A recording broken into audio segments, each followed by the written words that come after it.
हाँ जी बेटा, ये कोरस की आवाज उठा दे भाई। हाँ, ले लो उपले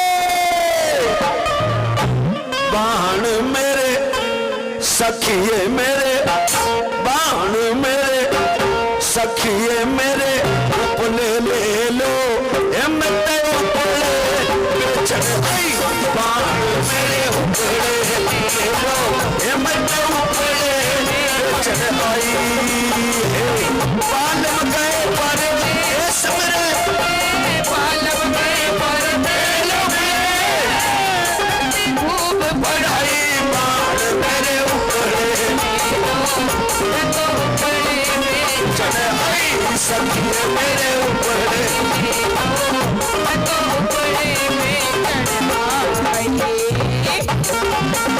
डालते रहो, बैठ जाओ।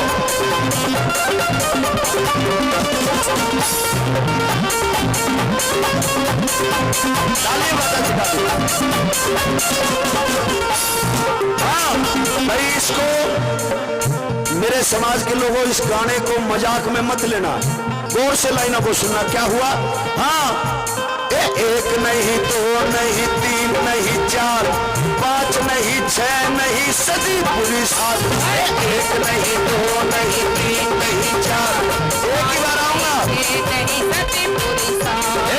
सात सदी से रहे अंधेरे में नहीं रोशनी आई, सात सदी से रहे अंधेरे में नहीं रोशनी आई, सात सदी से रहे अंधेरे में नहीं रोशनी आई, सात सदी से रही अंधेरे में नहीं रोशनी आई, मनुवाद के रहे फेर में, मनुवाद के रहे फेर में, कौन सुने सुन भाई, बाण मेरे उपले ले लो मैं उपले चढ़ आई, मेरे उपले ले लो मैं उपले में चढ़ आई। बहुत अच्छे,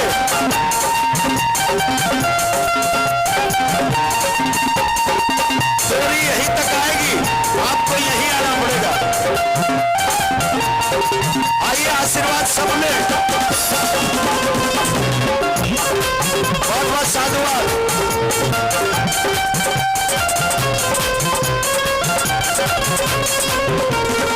जब माता रमा उपले बेच रही थी तो हमारे ही समाज की महिला माता रमा को गालियां बक रही थी, मजाक उड़ा रही थी और कह रही थी, नालायक, इतने बड़े विद्वान की पत्नी होकर के तू उपले बेचने का काम करती है रे नालायक, तेरा पति 32 डिग्रियों का मालिक, 9 भाषाओं का ज्ञान, क्यों उसका नाम ले जा रही है?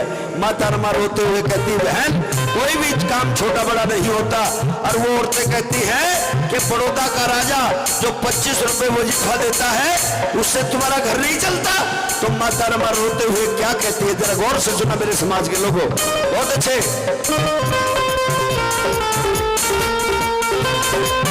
मिला के गौर से सुना,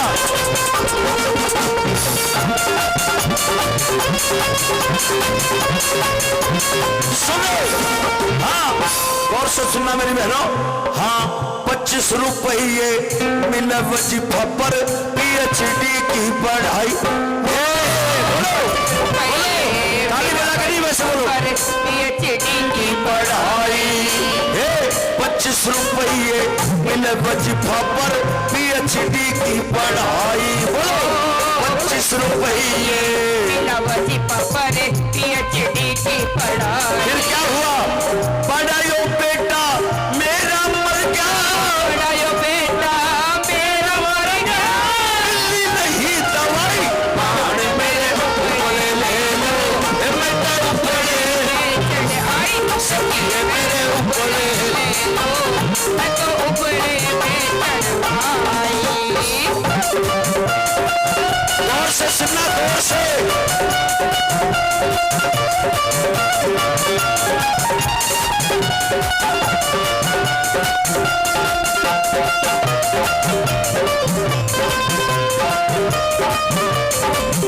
मेरे समाज के लोगों सुनना ध्यान से।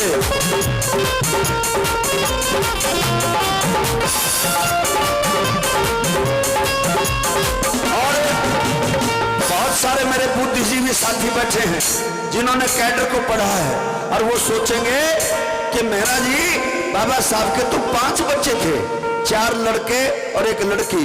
लड़की का नाम था इंदु। हमारे भाई प्रेम जी बैठे, प्रेमपाल जी बहुत विद्वान व्यक्ति हैं जिन्होंने कैडर को पढ़ा है।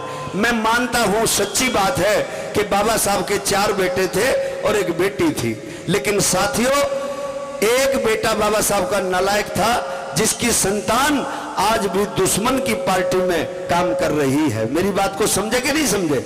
लेकिन साथियों इतिहास उनके बनते हैं जो लायक होते हैं, नालायकों का कभी इतिहास नहीं बनता। इसलिए नालायक लोगों के इतिहास मिट जाते हैं और लायक लोगों के इतिहास बन जाते हैं। कैसे?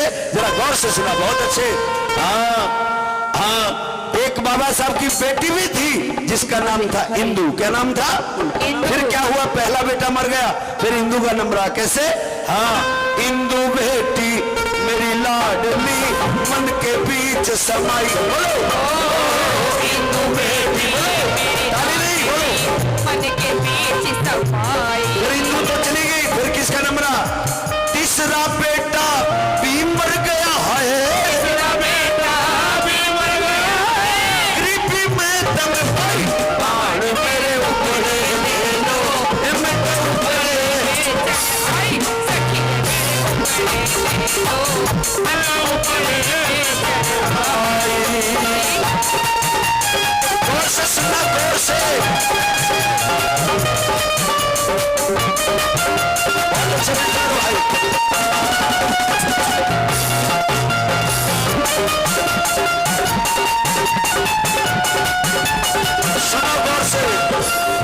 हाँ, फिर बाबा साहब का एक बेटा था, आखिरी बेटा, जिसका नाम था राजरतन। फिर क्या हुआ साथियों? राजरतन भी गुजर गया। और जिस दिन राजरतन गुजरा उस दिन बाबा साहब भीमराव अम्बेडकर भाषण दे रहे थे। ध्यान से सुनना मेरे समाज के लोगों, बाबा साहब भाषण दे रहे थे, राजरतन गुजर गया, नानक चंद्र तू गया, पीछे से खोट खींचा और कहा कि साहब आपका बेटा राजरतन भी गुजर गया। बाबा साहब को झटका तो लगा। बाबा साहब ने कहा नानक चंद घर जाओ और रमा से कहना इसका दाह संस्कार कर दे। जब नानक चंद घर गया, माता रमा कहने लगी नहीं आज तो मैं उनसे लड़ूंगी, आज उसकी बात नहीं मानूंगी, उनको आने दे, जब तक दाह संस्कार नहीं होगा जब तक वो समय में नहीं आएंगे। और जब रात को घर आए, माता रमा लिपट कर रोने लगी और जीवन में पहली बार माँ रमा ने बाबा साहब का हुक्म नहीं माना। पहली बार कहा था क्या कि साहब अब तो बस करो, ये तुम्हारे समाज के लोग जिनकी तुम लड़ाई लड़ रहे हो ये तुम्हारी बात को मानने वाले नहीं है, अब तो बस करो। लेकिन साथियों बाबा साहब अम्बेडकर कहने लगे अरे रमा तेरा तो एक राजरतन गया है, मैं इस देश के अंदर करोड़ों राजरतन पैदा कर दूंगा आप लोगों के रूप में। आज करोड़ों राजरतन मेरे भाई इस मिशन को चलाने वाले बैठे हैं। एक बार अपने लिए जोरदार ताली बजाने का काम करें साथियों। फिर क्या हुआ? माता रमा कहने लगी अरे कफन का इंतजाम करो, बाकी बात तो फिर देखेंगे। बाबा साहब अम्बेडकर कहने लगे रामो कफन का इंतजाम कैसे करूं, मेरे पास तो फूटी कौड़ी नहीं है। माता रमा कहती सुबह जो जेब में पैसे थे वो कहां गए? बाबा साहब अम्बेडकर कहते रामो जो लोग मुझे सुनने आए थे, जो भूखे पेट थे, मैंने उन पैसे से उनको खाना खिला दिया। रामो जिनके पास किराया नहीं था मैंने किराया दे दिया। रामो मेरी जेब में फूटी कौड़ी नहीं है। और बीच में भाषण छोड़कर मैं इसलिए नहीं आया, अगर बीच में भाषण छोड़ करके आ जाता तो रामो समाज को बहुत बड़ा घाटा हो जाता। साथियों यही हादसा मेरे साथ हुआ पिछले 1 अप्रैल को, पिछले 1 साल पहले 1 अप्रैल को मेरी वाइफ, मेरा जीवन साथी इस दुनिया से छोड़ करके चली गई हार्ट फेल हो करके। लेकिन साथियों मैंने हार नहीं मानी और पिछले अप्रैल में लगभग मेरी 7 फ्लाइट थी, 7 फ्लाइटों में भी घूमे। और साथियों हमने ईमानदारी से इस मिशन मूवमेंट का काम करा और केवल कम से कम भी 27 प्रोग्राम पिछले अप्रैल में करने का काम किया। आज भी तुम्हारे बीच में हो साथियों, कोई भी शरीर में सिकन तक नहीं, क्योंकि मैं बाबा साहब अम्बेडकर का सिपाही हूं। मेरी पत्नी तो मेरी पत्नी तो मैं 45 साल का हो गया जब छोड़ के गई है, लेकिन बाबा साहब की पत्नी तो जब बाबा साहब 46 साल के थे, 36 साल के थे, सॉरी 36 साल में ही माता रमा उनको छोड़ करके चली गई थी। हम उसकी संतान है, ईमानदारी से लड़ाई लड़ेंगे साथियों। लेकिन कैसे राज रतन, फिर वो माता रमा कहती है घबराओ मत, अंदर गई और तुम्हारे आज तन पे 7 मीटर की साड़ी है मेरी बहनों, लेकिन ऐसा समय नहीं था। 7 मीटर की साड़ी के आधा भाग किया जाता था। एक महिला 3.5 मीटर की साड़ी में अपना बदन छुपाती थी, और कितना, इतना और इतना, ताकि ये ऊपर का हिस्सा नीचे का हिस्सा सवर्ण जाति के लड़कों को दिखना चाहिए, ताकि तुम पसंद आ जाओ और वो तुम्हें जबरदस्ती उठा के हौस का शिकार बना ले। ये तुम्हारी औकात थी मेरी बहनों। माता रमा ने साड़ी काट के दी और कहा कि रमा बाबा साहब, इस रमा का तन तो आधी साड़ी से आधी में ढका जा सकता है, लेकिन राज रतन को कफन बहुत जरूरी है। मेरी बहनों बुरा मत मानना, अगर माता रमा उस समय साड़ी काट के नहीं देती तो आज तुम यहां नहीं बैठी होती, किसी ब्राह्मण की, किसी बनिए की, किसी ठाकुर की तुम रखेल होती, रखेल। अगर आजादी से बैठी हो तो ये मेरे बाबा साहब अंबेडकर की और माता रमा की देन है। कैसे कैसे गए बाबा साहब, इन लाइनों को गौर से सुना, क्या कहना है, बहुत अच्छे। हाँ जी भाई, गौर से सुनना, गौर से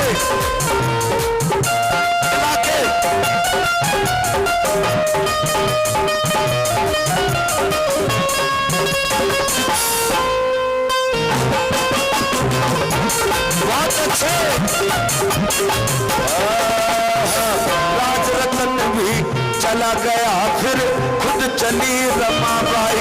ओ राज रतन भी सारे बोलो, फिर खुद चली रमाबाई। और ये जो मोमबत्ती लगाते ना, मोमबत्ती बाबा साहब के चरणों में मोमबत्ती क्यों लगाते हैं, तथागत बुद्ध पे मोमबत्ती क्यों लगाते हैं, इसका कारण है, इसका कारण यह है कि मोमबत्ती ये सिखाती है जब तक इसमें मोम है और धागा है ये जलती रहती है और हमें रोशनी दिखाती रहती है। यही बाबा साहब का जीवन चरित्र है। बाबा साहब दोबारा लौट के नहीं आएंगे, हम में से ही बाबा साहब के दिखाए हुए रास्ते पर ईमानदारी से चलना पड़ेगा। बात को समझा करो, मेरी बात समझे कि नहीं समझे, इसलिए मोमबत्ती जलाते। कैसे, हाँ राज रतन भी चला गया, फिर खुद चली रमाबाई। बोलो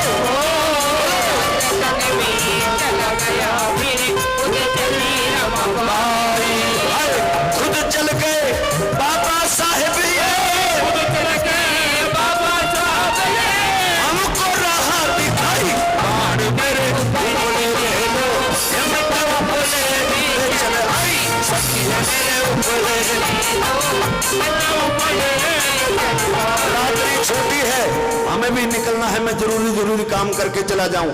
अब लोगों ने इस मिशन मूवमेंट को, अजय भाई ध्यान रखा करो, इस मिशन को धंधा बना लिया, धंधा। जिस तरह से तुमने एक बाल्टी वाला देखा होगा, बाल्टी वाला देखा है, रेलवे स्टेशन और बस स्टैंड पे घूमता है, आजकल तो घरों में भी आने लग गया।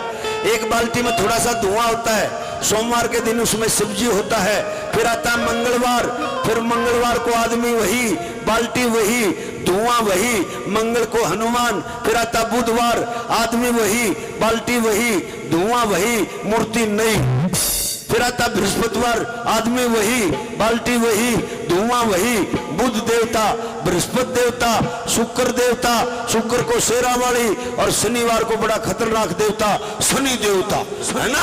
और थारे पे तेल घलवा ले जा और कितने दुकाना पे 150 रुपए किलो बेच जा, 200 रुपए किलो का, और तुम राजी हो जाओ, ये शनि महाराज, ये मन तो शनि महाराज के तेल घाल दिया।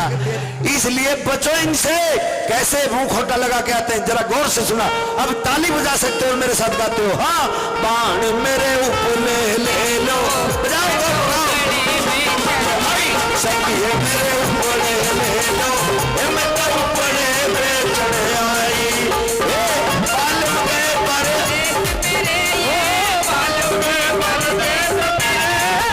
करते खूब पढ़ाई, बाण मेरे ऊपर ले लो, सखी मेरे ऊपर। हाँ अरे मंजित मेहरा यूं कह रहा, अरे